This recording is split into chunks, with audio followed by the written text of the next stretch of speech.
Ladies and gentlemen, welcome to Malifaux. This is Mollusk, bringing you another tale from Breachside. Collodi wants a new marionette, and he spotted this snotty looking kid roaming the Badlands. So let's go string him along back to the wagon. For terrain, we've got an impassable building, some height 1 walls, some height 2 impassable terrain, forest, some severe terrain, which is 3 inches, I think. Yeah, that's about it. I lost the deployment flip, and so set up my guys first. I always just choose the side that I'm sitting on, but I'm looking at this piece of terrain thinking, that's going to be handy. So today I'm ringing Doppelganger, Hodgepodge Effigy, Marionette, Collodi, with Bag of Props, Breathe Life, and Strum the Threads. Brutal Effigy, Marionette, Lazarus. Because when hunting children, you just need a grenade launcher. And I'm not going to try any funny business this game. I've gone for a nice set-piece central deployment. Collodi and all the puppets are going to run up to the centre.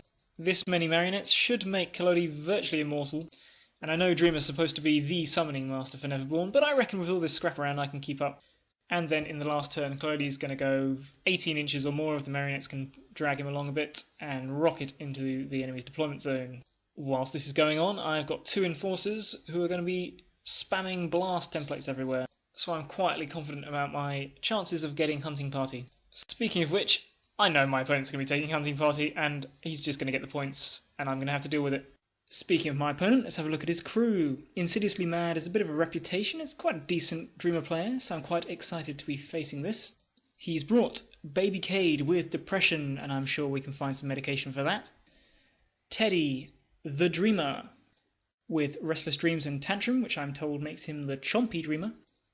Double Teddy, the Widow Weaver with On Dreaming Wings, and the Mysterious Effigy. We're going to turn 1. I'd wish for a better hand than that, but what are you going to do? By about mid-turn, this is how things are looking. I've pushed up, starting to form my puppet bubble, and a couple of marionettes have dragged Collodi along with some of those delightfully low cards. Insidiously Mad is moving his toys up without too much hurry. Careful not to come too close to my guns. And something's managed to put fast on this Teddy. It was probably the Dreamer. So a fast flying Teddy is going to be fun. And why yes it is, it rudely drops in on one of my marionettes. I think I dropped my high card to stop him from gobbling me up, because I don't want to lose marionettes too fast, and I don't like the idea of me eating up scrap. Luckily, my marionette actually survives the assault, with a well-timed 13 of masks. And I think I should mention at this point that this game, for me, or I should say from my perception, was really dominated by low card flips, from both of us. I mean, I think my opponent was trying to push stuff with his Daydream every turn, and he needs a 4. And I think only once this entire game did he not have to cheat for it. Just some hilariously bad flipping on important actions this game. So at the end of the turn, things look like this. The Beckoner got Lazarus up onto the rock into the severe terrain, and then he spent his move walking forwards to get into range next turn. He remembered to assimilate Collodi this time, slowing one of the Teddies. Doppelganger mimicked Lazarus and managed to get a hit in on the Teddy, but I forgot to focus first. I would have loved to get a double blast marker on Dreamer there. He's probably out of range, but it would have been close. So Collodi's gone up, he actually moved, so he went fast, moved up, personal puppeted this marionette, and then fired 3 shots at the Teddies, whittling them down and slowing them both. Turn 2, I stone for cards, and that's a bit better. I decide not to cheat for the initiative, and my opponent goes first. This Teddy goes, gobbles up Dress Marionette, which causes this Teddy to make an attack and kill the other marionette and push over here. And really annoying, taking my scrap marker away. And thanks to his extra attack, this Teddy kills my Dress Marionette, so it's like they're not even slow. In revenge, I shoot this Teddy with the Doppelganger's grenade launcher, as I'd like to kill it before it activates, and this one's engaging Collodi. A little bit later, things have got a bit more dynamic. The Widow Weaver is plastering this area of the board with webs, and I don't like the look of that. The Mysterious Effigy's moved up, I guess, just to try to hold down this stash marker. And I was very excited because Lazarus is just in range. And this was quite a big thing. Lazarus is a height 2 model on height 3 terrain. I thought this meant he would be able to see over the barrels and shoot the effigy. My opponent argued that he couldn't, and we weren't really sure, but we went with his idea. And reading the rules now, I'm still not entirely sure, but I think that was the right way to do it. Lazarus is on a vantage point, and so you're measuring from the height of the vantage point, which is 3. His height, the height of the model, only matters for how far away you are from the edge of the vantage point. The effigy is a height 1 model behind height 2 blocking terrain. The rules say that terrain that is equal to or less than the height of the lower model is ignored for line of sight, so we're not ignoring this terrain for line of sight. And any line of sight lines which pass over the base of blocking terrain, which isn't being ignored, at a point within the terrain's height, and so I guess within 2 inches, are considered blocked. So I think we did it right, but let me know if I've missed something. So I think I shot the teddy instead and completely missed. This marionette's run over here to bog it down and get within scoring range, failing its Horror and ending its activation. The beckoner probably made the teddy some despicable promises, and this was interesting. The dreamer came up, did something that I can't remember, probably healed the teddy, and then Catapult summoned Chompy Bits into the middle of my puppet swarm, so I moved the brutal effigy up here, so that basically I'm hoping that I'm pretty sure with hard to kill, one of them's going to live and score me a point. In the end, he's only able to kill the brutal effigy, and I don't really see any point in hitting Chompy Bits with Collodi, because he's just going to heal and remove all conditions when he goes back to being Dreamer, so I take out Teddy. Turn 3, was pretty happy with that, don't think I soulstoned. So my opponent won the initiative, the Daydream over here went, pushed Chompy Bits back up over here, and then accomplice him, and he sacked himself to become the Dreamer again. So I reckon I beckoned Lazarus off his perch to get him into range. I think Dreamer went, summoned a Daydream, got round here, this is the summoned Daydream, and then shot my marionette, but he's hanging in there. Lazarus I think erases the Daydream, but I couldn't quite get a blast to reach this tasty bundle. Oh, and here, this is a painful picture for me to see. So up to this point, the Teddy's killed my marionette and pushed it over here so I can't get the nice scrap marker. Cade has killed my personal puppet, who put it onto Hodgepodge, who's then run over here to claim me this stash marker for this turn. I forgot to mention I used Lazarus as Assimilate to make Collodi summon the Brutal Effigy, who's just hanging out by the stash marker over here.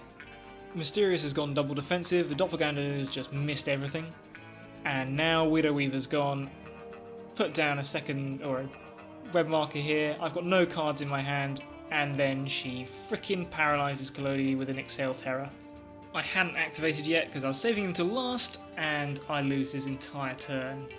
Oh, and I think she did a severe damage as well, so my Soulstone, which prevented 1 damage, wouldn't have helped anyway. And it was just after I moved my personal puppet just out of range to get the scheme. Oh god, oh! Drat. So that's how we end things this turn. Insidiously Mad has scored his 2nd point for Hunting Party and 2nd point for Guard the Stash this turn. I've scored my 2nd point for Guard the Stash and 1 point for Hunting Party. So it's close, but losing Collodi to Paralyze was absolutely massive. The plan was to put him over here, do some summoning to get my numbers back up, and I reckon I probably could have got that Daydream. But it wasn't to be. We go into turn 4. I'm forced to stone for cards, and are you kidding me? Well, at least there's 2 1s I won't be playing this turn.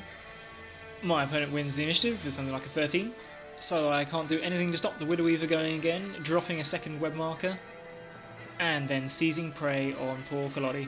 And at willpower 4, there's nothing I can do to stop it. So he's paralysed again. Damn it!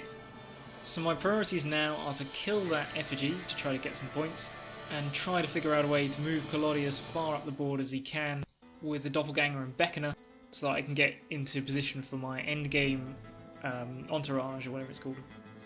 So the Beckoner shifts up around here, beckoning Lazarus with him, and oh my god, I'm so dumb, I'm so dumb! My thinking was to use him to double blast and nail the effigy, but now I'm more than 8 inches away from Collodi, so I can't assimilate him if I take the actions to do that. Oh, I hate being this stupid. Bit more of a bright idea was to get Hodgepodge away from the Teddy and over here to score the stash marker, and that should make him difficult to get. But Mr. Mad is not without a bit of cunning of his own, so the Daydream gets Teddy over here, which means the Teddy's able to walk and then gobble me up, using the hit to push us over here. And once Teddy gets going, he's hard to stop. And then he uses his final action to Red Joker the damage on my Doppelganger. But by this point, she's managed to do what I needed her to, so she walked up into the space Cade had been occupying. And I think this is the one mistake with the game that I can see that my opponent made, was to move Cade out to chase Lazarus over here, because it freed me up to move the Doppelganger, copy the Beckoner and drag Collodi up. Not that he could have known that my master is actually important to my schemes. So Lazarus goes, he walks back over here, assimilates Collodi, who summons the arcane effigy, and then completely misses the Widow Weaver, but the main thing is the effigy. And the ability to pull something like this off is why I love Collodi so much. This was really exciting, but I kind of goofed because I did this too early. Dreamer is his last activation and he goes now. He moves out to around here, I think, shoots at the effigy. I think he might have done some damage. And Teddy might have got to go, but the effigy weathers all the damage and lives, so the Dreamer just pops back over here. Probably because there's nothing he can do to get past that hard to wound. So the gamble pays off. The Arcane goes and removes the condition of Paralyzed from Collodi. Brutal Effigy then goes. He walks around to here, and I forget to go fast. I should have gone fast and just got him all the way. So then Collodi goes, moves in the last bit, pushes out of Teddy's engagement, and then runs 15 inches all the way over here. Might have been better to keep around here so that I could then start to influence next turn and maybe score some final points. But I can't take the risk of Teddy going and pushing around and getting to me. So that's going to have to do the 5th and final turn. Can't remember what that card was, it wasn't high. Insidiously Mad got the initiative. Teddy gobbled up my Arcane and basically ended up pushing him over here, but the Arcane survived. Beckoned her way out of combat and then ran over here to be within personal puppet range of Collodi. Basically, I don't know how, but I'm pretty sure he can get to Collodi somehow, and I need to make sure he survives this turn. He's only got 2 damage left and about 4 poison, so he's in a bit of a sorry state. Widow Weaver severe damages Lazarus for 6, ignoring armor damage, and that makes him feel a bit weaker than ease. And in response he hits her back, getting the Unload Ordnance trigger twice, which is enough to kill Cade, but it doesn't quite hit the severe to hit the effigy. It would have been really nice to kill that thing. The rest of the turn is really just a bit of shuffling. I think the Arcane escaped the clutches of the Teddy, only to have the Dreamer go, move the Teddy around and kill it. The Dreamer then ran over here and turned into Chompy bits. I got the Brutal out of the way and round here so that Chompy couldn't kill him and stop me scoring the stash marker, but that wasn't his plan. Chompy probably got pushed or failed to get pushed by the Daydream, got over here and turned into the Dreamer because, yeah, he had Entourage. And I guess that's interesting with Dreamer because Chompy can't score, I'd imagine. It has to be the Dreamer model itself, or vice versa if you pick Chompy. Yeah, that makes things interesting. Very annoyingly, my opponent moved the Mysterious Effigy over here. I was planning to kill him with Collodi, denying a point, scoring a point, and then running for the backfield. But, my opponent saw through that. I can't go fast with Collodi because he's only got 2 damage left, but I do manage to my will the Beckoner into scoring range and get myself back into the deployment zone to do some scoring as well. And that, ladies and gentlemen, is how the game ends. Look at that nice symmetrical play there. Really fantastic game. We had a lot of laughs. And fighting Neverborn against Neverborn is just so elegant and civilised. The final scores: the Dreamer scored 4 points for Guard the Stash, 3 points for Hunting Party, and 3 points for the Entourage. Collodi scored 4 points for Guard the Stash, 1 point for Hunting Party, and limped in with 2 points for Entourage because he's below half wounds, making the game 10-7 to the Dreamer. What a game, and this part was easily my favourite.